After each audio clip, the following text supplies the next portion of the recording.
পিঙ্কি খাতুন, আমার বয়স 41 ইয়ার্স। আমি ডক্টর শশী মুখার্জির পেশেন্ট আছি। ওনাকে আমি দেখাচ্ছি এই জানুয়ারি থেকেই, কারণ আমি প্রেগনেন্ট হয়ে গেছিলাম, তো ওনার কাছে এসেছিলাম। তারপরে আমি জানতে পারি আমার টিউমার আছে এবং টিউমারের জন্য আমার বেবিটা অ্যাবর্ট হয়ে যায়। তো ওনার কাছেই করানো, উনি আমাকে সাজেস্ট করলেন যে টিউমারটাকে বের করে নিয়ে আরো ভালো, যাতে ট্রিটমেন্টটা যাতে ভালো হয় এবং পরবর্তীকালে আমি আবার প্রেগনেন্ট হতে পারবো। তো সেই জন্য আমি আবার ম্যামের কাছে আসি। ম্যাম আমাকে এই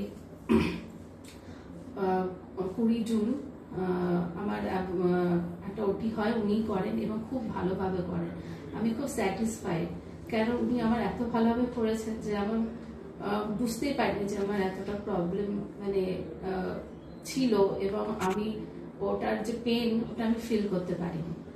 তো আমি ওনার কাছে থ্যাঙ্কফুল যে উনি আমার এতটা ভালোভাবে ট্রিটমেন্ট করেছেন। উনি চাই উনি আমার আরো ভালোভাবে ট্রিটমেন্ট করুক, যাতে পরবর্তীকালে আমার প্রবলেমগুলো সলভ হয়ে যায় এবং আমি আবার যাতে একটা বেবি নিতে পারি। কারণ হ্যাঁ, আমার এজ হয়ে গেছে ঠিকই, কিন্তু এটা সব মানুষের একটা প্রবলেম থাকে, তারপর আশা থাকে। ম্যাম আমার সেই আশাটা দিয়েছেন, এই জন্য আমি ওনার কাছে খুবই থ্যাঙ্কফুল।